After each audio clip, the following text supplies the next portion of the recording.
Luego de un tiempo más que razonable, hemos retomado el trabajo con el programa Tesis, el programa de entrevistas del Núcleo Pelochuzo, debido a que nos encontrábamos focalizando nuestros esfuerzos en otros quehaceres. Ahora vamos a conversar con Yerko Muñoz respecto al origen, a la primera experiencia de espiritualidad y espiritismo en Chile a principios del siglo XX y finales del XIX. Y eso, ojalá que les guste mucho este retorno de Tesis y prontamente estaremos lanzando otros videos. Muchas gracias y disfrútenlo aquí mientras estamos en una dependencia, editando el programa.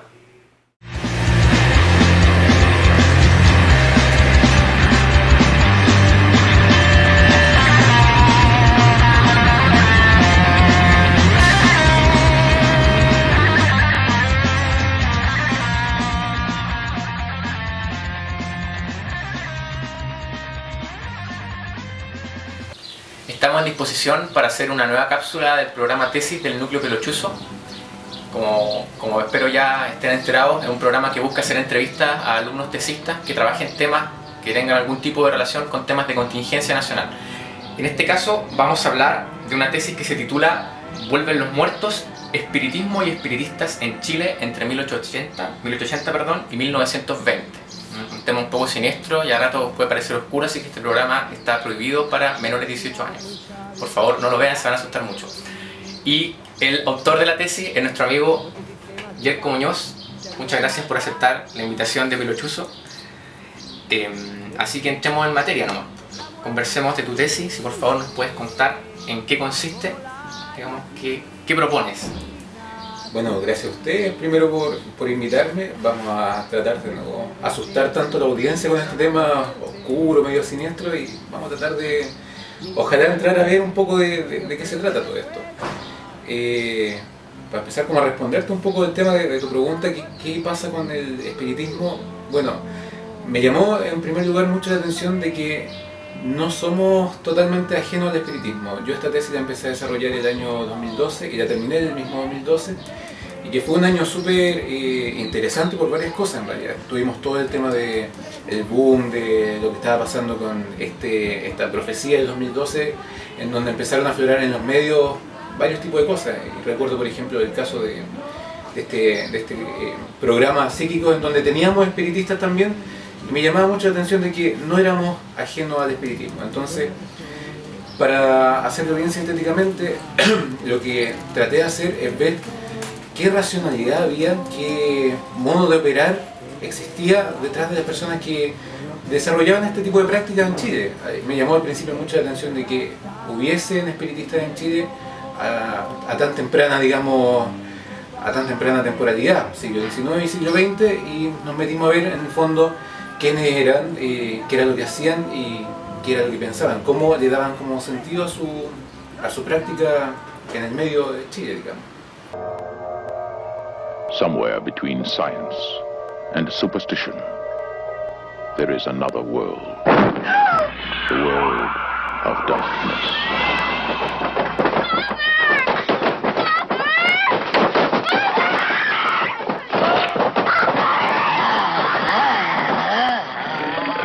Nobody expected it. El espiritismo abriga hartas posibilidades de definición en realidad. Hay harta discusión en torno a eso y está súper asociado a otro concepto que es un concepto hermano, por decirlo así, pero que no son iguales, que es el concepto de espiritualismo, que es en el fondo el espiritualismo, la filosofía que, para decirlo en términos súper simples, pensar que la realidad no solamente se reduce al tema de la materialidad.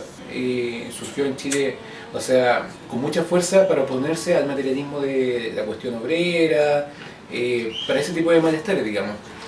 Pero el espiritismo que está asociado necesita una base espiritualista, es decir, pensar que es posible encontrar algo más que la materialidad, pero el espiritismo viene a ser más bien la práctica de cómo comunicar este mundo humano con un mundo espiritual. Y entonces, en todo lo que es el tema espiritista, tenemos un conjunto de prácticas que van asociadas: conexión mediúmnica, posesiones, y todo ese tipo de prácticas para llegar a producir esa conexión espiritualista es lo que conocemos muy en grandes rasgos como espiritismo en realidad.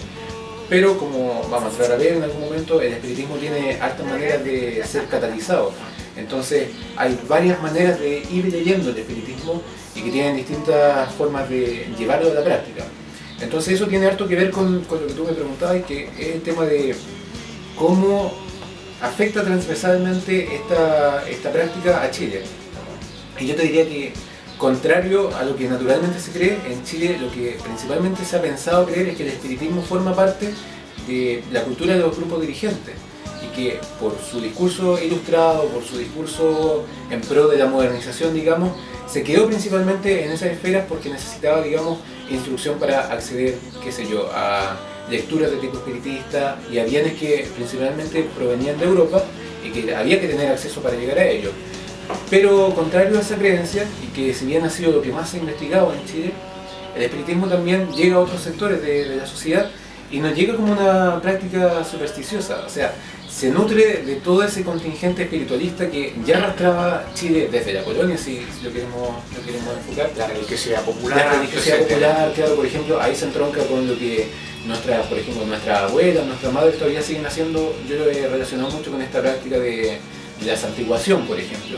Este tema de tratar de hacer una especie de exorcismo doméstico que hacen principalmente las mujeres con los niños que están sufriendo, no sé, el mal de ojo, que están ojeados, y eso es muy popular. Y no sé, nosotros lo podemos ver incluso en los cronistas coloniales que lo ven y es una práctica en el fondo de exorcismo doméstico que tiene que ver con esta base espiritualista.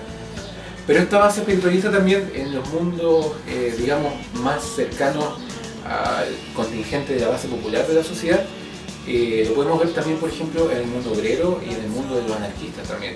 Y ahí no como una base supersticiosa, sino que el espiritismo servía como práctica, como doctrina, como guía para la acción en realidad, para engarzarse también dentro de este proceso social de instrucción. Entonces, los espiritistas obreros, por ejemplo, que es muy difícil seguirles la huella, porque no son los que están publicando en la revista espiritistas más institucionalizadas, publican, por ejemplo, en pequeños pasquines obreros, pequeños pasquines que hablan, por ejemplo, de lo que pasa en los talleres, lo que pasa en estas asociaciones de...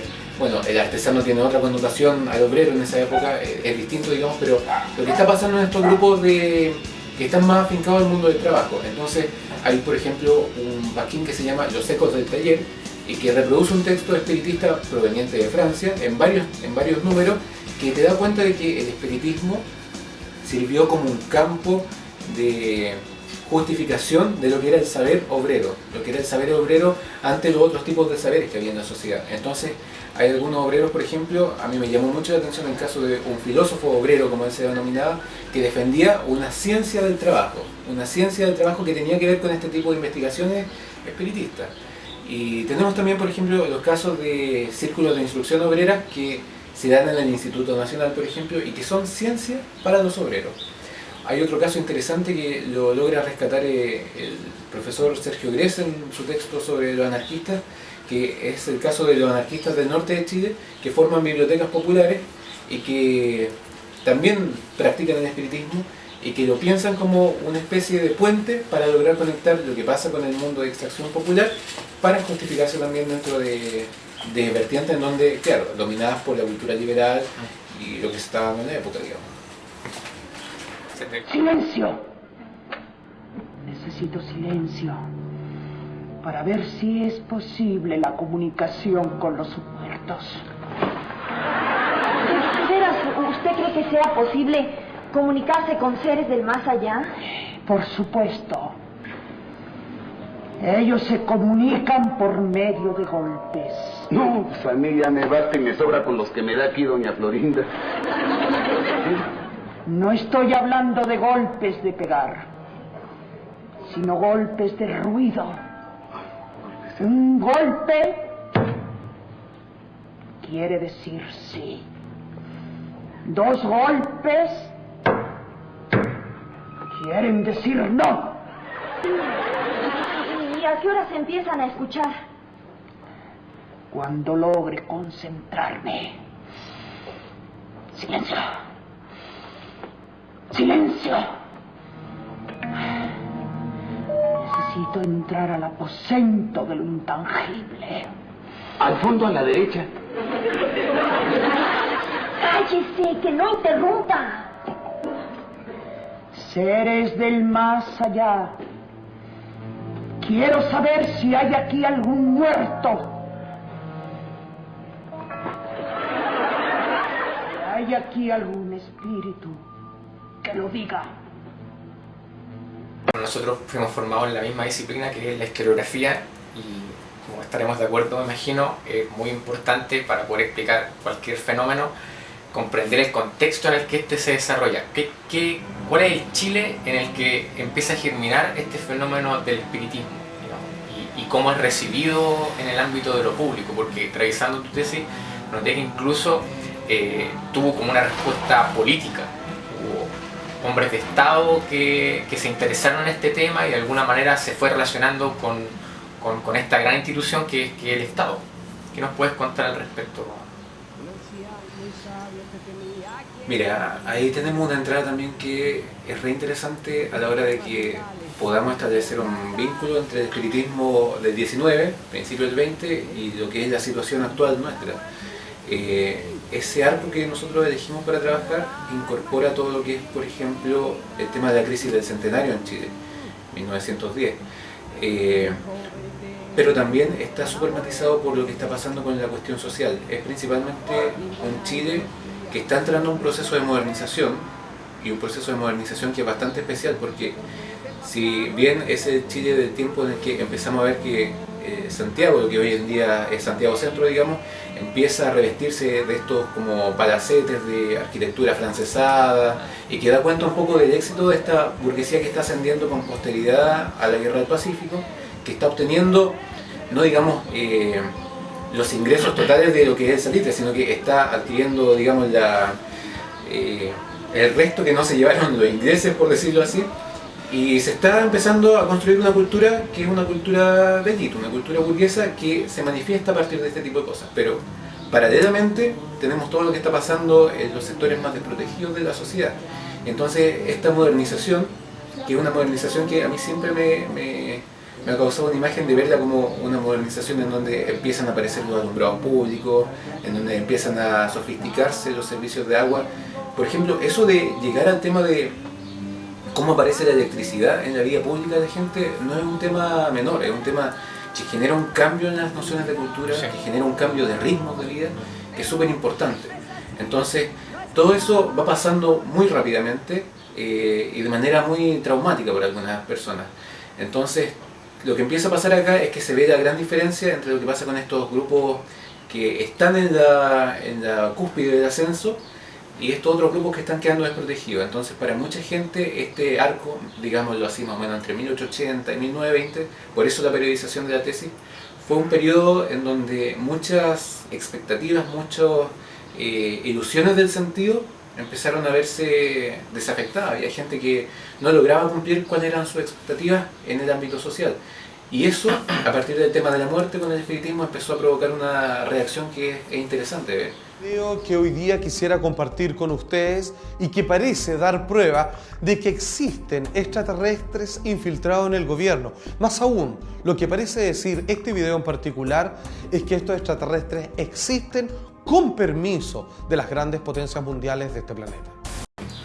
Bueno, ahora entremos a una segunda parte de la entrevista, así que tratamos de hacer que luego de pasarte la revisión de tu tesis, conectarlo con temas más de la contingencia. Hace un rato conversamos en unos casos bastante entretenidos a propósito del mismo que hiciste al comienzo, sobre lo que fue el 2012, como esta sensación milenarista que hubo, que también ocurrió el 2000 por lo que me acuerdo. También muchos creyeron que se iba a acabar el mundo y juntaron agua, junten agua, esa fue como la frase del año salfateriana. Y es que de alguna manera, sin desafortunadamente poder seguirle el rastro metodológicamente a esta experiencia que tú narras en tu tesis, pervive cierta afinidad espiritualista en distintos sectores del país. Es interesante, por ejemplo, constatar cómo han ido entrando y disputando el campo de verdad que produce la ciencia, otro tipo de terapias que a lo mejor tal vez no son derechamente espiritualistas, pero sí no responden tradicionalmente a cómo, por ejemplo, se tiene que curar una enfermedad, las flores de Bach, ¿ya? El Reiki y toda esta serie de terapias alternativas que han ido entrando, que a ratos parece que la ciencia dice sí, esto tiene posibilidad de ser verdad porque dentro de nuestros códigos es viable, pero a ratos parece que no.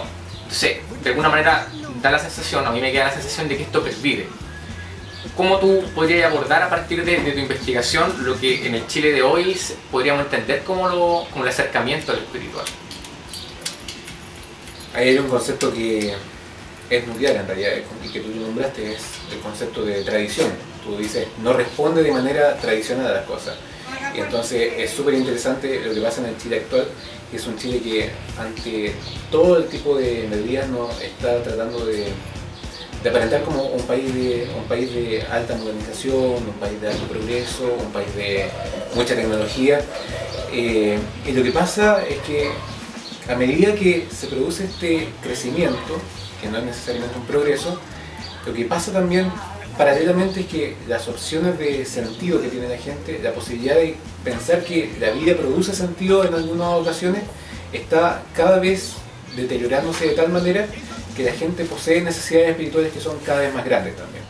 Entonces, no es por hacer proselitismo político, pero en algún momento uno de los candidatos actuales que tenemos en este periodo eleccionario, Un paradigma de esto que estamos hablando. claro, señala, y a mí nuevamente lo señala muy sutilmente, es que la Constitución en algún momento señala que el Estado tiene que garantizar las necesidades, digamos, materiales del individuo, pero también las necesidades de tipo espiritual. Y es obvio que los individuos en las sociedades contemporáneas también poseen necesidades que son de tipo espiritual. Entonces, a medida que mayormente progresan, por ejemplo, las comunicaciones, todo este tipo de cosas, nos damos cuenta de que cada vez tenemos crisis de sentido más grandes. No somos capaces, por ejemplo, de tener sentido de comunidad.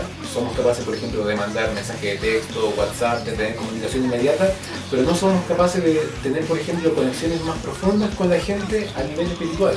Entonces, todo ese tipo de respuestas que habían sido dadas antes por la religión tradicional empiezan a tener un punto de salida en este tipo de opciones divergentes, en este tipo de opciones que son sumamente modernas. Y todo lo que se ha hablado, por ejemplo, de este periodo de posmodernidad, como se lo ha denominado, es que hay un gran dinamismo en las creencias y hay una gran flexibilidad. Entonces las creencias pueden mutar muy rápidamente y pueden amoldarse mucho a qué es lo que está persiguiendo una persona. Entonces, hoy en día es posible encontrar, por ejemplo, que la gente dice, soy católico, pero a mi manera.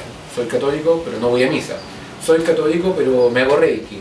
O me leo el tarot. O me leo el tarot. Entonces, todo ese tipo de cosas te van dando cuenta de que la gente está armándose, como está diciendo la literatura actualmente, religiones a la carta. Porque se necesita amoldar a necesidades que son cada vez más específicas y que son cada vez más puntuales. Y ahí tenemos una conexión de qué es lo que está pasando con este gran abanico de oferta de sentido que tenemos en la sociedad actual, digamos.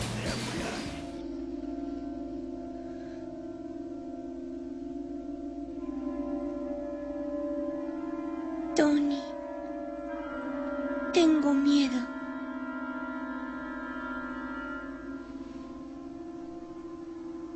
Recuerda lo que dijo el señor Halloran. Son como los dibujos de un libro, Danny. No son reales.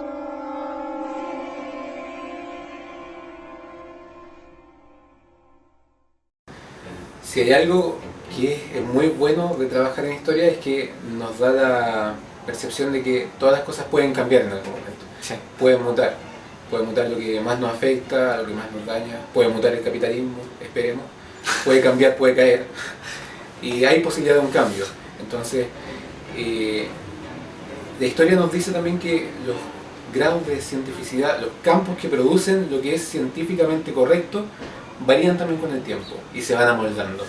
Entonces, las prácticas espiritualistas, las prácticas divergentes, todo este tipo de prácticas esotéricas que entran con mucha fuerza, no solamente en Chile, sino que también en el mundo, nos dan cuenta de que el campo de producción de sentido, el campo de producción de la verdad, va cambiando porque va sufriendo distintos regímenes de verificación. Entonces, en algún momento, las sociedades occidentales, por lo menos que son las que conocemos un poco más, se dan cuenta de que no existe un único camino para acceder a la verdad, que no es solamente la ciencia, sino que hay también distintos espectros de la verdad. Y hay una verdad que es de tipo espiritual, hay una verdad que es de tipo estético, una verdad que es de tipo científico, y merece la exploración del humano. Entonces, ¿qué es lo que pasa ahí?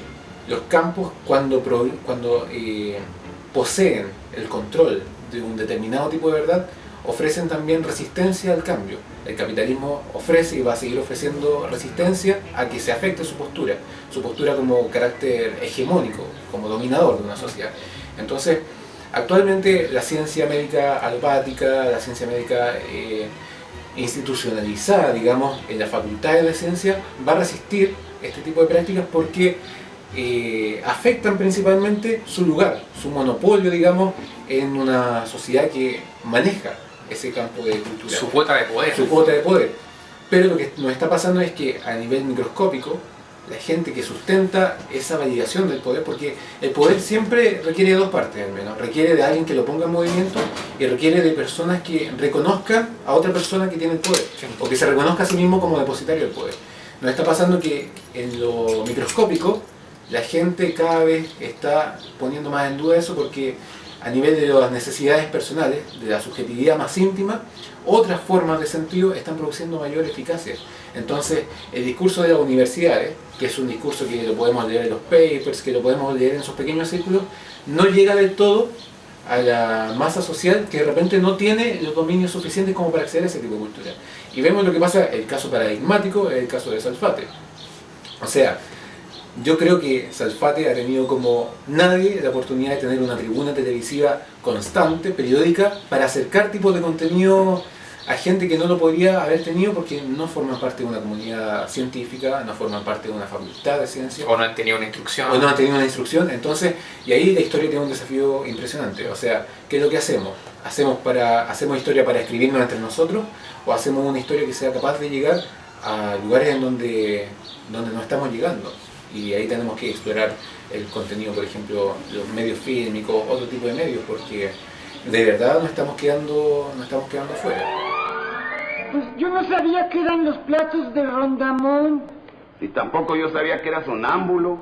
Sí, se lo dije, pero usted no me quiso hacer caso. Yo también se lo dije. ¿Y entonces por qué insistió usted tanto en con los de esos de los espíritus chocarreros? Por tonta. Pero ya me convencí de que eso no es verdad. De que solo la gente ignorante puede creer en muertos que aparecen y cosas por el estilo. Vaya, menos mal. Bueno, y para concluir esta conversación muy interesante con Yerko, a quien agradecemos nuevamente haber aceptado la invitación y haberse sentado a conversar con nosotros, queremos darte el último minuto de felicidad para que te explayes al respecto sobre alguna cosa que a ti te parezca interesante, algo que quisieras compartir. Así que ahí, juéganos. Bueno, le agradezco entonces el espacio, o sea, muy buena conversación. Me gustaría quizás recomendarles que pudiesen ver una colección de fotos que sacó el Museo Británico hace poco sobre cómo luce esta cuestión del espiritismo, qué era lo que se hacía. Porque una de las cosas que cautivó más fuertemente a los espiritistas, y que fue casi una neurosis por hacerlo, fue esta necesidad de que, como hemos hablado sobre ciencia, sobre comprobación, sobre las creencias, digamos, cómo mostrarle al mundo este tipo de cosas. Entonces a los espiritistas le ocasionó mucha atención esto de cómo fotografiar un espíritu. Y en el siglo XIX y a principios del XX también tenemos hartas fotografías espiritistas que nos llevan a ver un poco cómo podría haber lucido este tema del espiritismo, cómo poder conectar en lo material, volcar en una imagen este tema, de conectar de repente a lo que más hemos querido y a lo que se ha ido. Ese tema de volver a rescatar lo que se fue y depositarlo en una fotografía. El antepasado, claro, o la conexión con aquello perdido o aquello desconocido que pueda aparecer en la fotografía. Entonces, ahí vamos a dejar el dato como para que puedan ver esas imágenes y ojalá que podamos ver eso, que también nos da cuenta de eso de que siempre hay cosas que son mixtas, no todo es totalmente espiritual, no todo es totalmente científico, sino que a veces necesitamos tener esa conexión de varios lenguajes para poder producir un lenguaje que nos sea más cómodo a los seres humanos. Más humano también. Más humano. Muchas gracias, Yerko. Bueno, queremos agradecer a todos los posibles espectadores de este video, esperamos que les haya gustado la entrevista. Queremos recomendar también el Facebook fanpage de Pelochuzo Audiovisuales, lo buscan. Si no se notan su me gusta, es nuestro sueldo. Todavía no es verdad, pero podría serlo, así que por favor, me gusta el Facebook. También tenemos un canal en YouTube donde pueden encontrar esta entrevista. Agradeceríamos cualquier comentario, cualquier recomendación, observación o crítica, háganla sin ningún tipo de timidez. Y eso, pues muchas gracias y nos vemos en una próxima entrega del programa Tesis.